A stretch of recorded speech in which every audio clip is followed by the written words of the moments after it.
ನಾಲ್ವರನ್ನ ಬಂಧಿಸಿರುವಂಥದ್ದು CCB Cubbon park ಪೊಲೀಸರಿಂದ ಪ್ರಕರಣ ಸಿಐಡಿಗೆ ವರ್ಗಾವಣೆಯಾಗಿದೆ.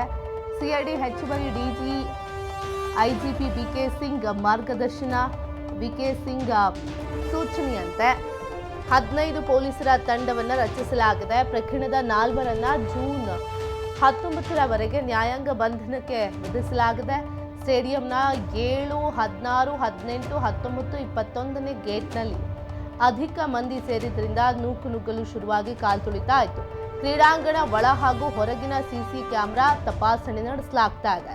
ಇನ್ನೆರಡು ದಿನಗಳಲ್ಲಿ ಸಿಸಿಬಿ ಕೆಎಸ್ಸಿಗೆ ನೋಟಿಸ್ ಜಾರಿ ಮಾಡುವಂಥದ್ದು. ಪರಪ್ಪನ ಅಗ್ರಹಾರದಲ್ಲಿರುವ ಬಂಧಿತರು ಸಿಐಡಿ ವಶಕ್ಕೆ ಬರುವಂತಹ ಸಾಧ್ಯತೆ ಕೂಡ ಇದೆ. ಅವರ ವಿಚಾರಣೆಯನ್ನ ಪ್ರಮುಖವಾಗಿ ಇದೀಗ ಪ್ರಕರಣ ಸಿಐಡಿಗೆ ಹೋಗಿರೋದ್ರಿಂದ ಸಿಐಡಿ ಅಧಿಕಾರಿಗಳು ಕೂಡ ಬಂಧನದಲ್ಲಿ ಇರುವಂಥ ಈ 4 ಜನರನ್ನ ವಿಚಾರಣೆಗೆ ಒಳಪಡಿಸಬೇಕಾಗತ್ತೆ, ವಿಚಾರಣೆ ನಡೆಸಬೇಕಾಗತ್ತೆ.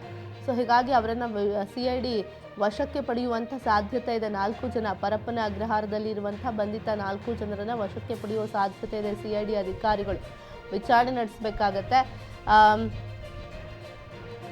ಏನು ಗೇಟ್ ನಂಬರ್ 8, 16 ಈ ಎಲ್ಲ 18, 19, 21 ಇಷ್ಟು ಗೇಟ್ಗಳಲ್ಲಿ ನೂಕುನುಗ್ಗಲು ಉಂಟಾಗಿ ಒಬ್ರಿಗೊಬ್ರು ತುಳ್ಕೊಂಡು ಕಾಲು ತುಳಿತ ಉಂಟಾಗಿ ಸಾವನ್ನಪ್ಪಿದ್ರು.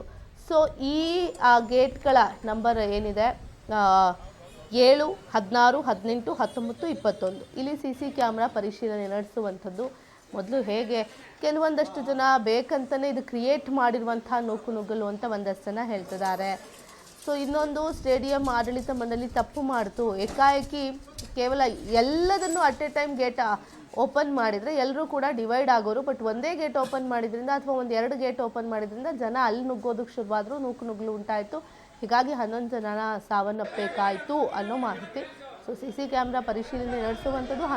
ಈಗೇನು 4 ಜನ ಪರಪ್ಪನ ಅಗ್ರಹಾರದಲ್ಲಿದ್ದಾರೆ ಅವರನ್ನು ಕೂಡ ವಶಕ್ಕೆ ಪಡೆಯೋ ಸಾಧ್ಯತೆ ಇದೆ ಸಿಐಡಿ.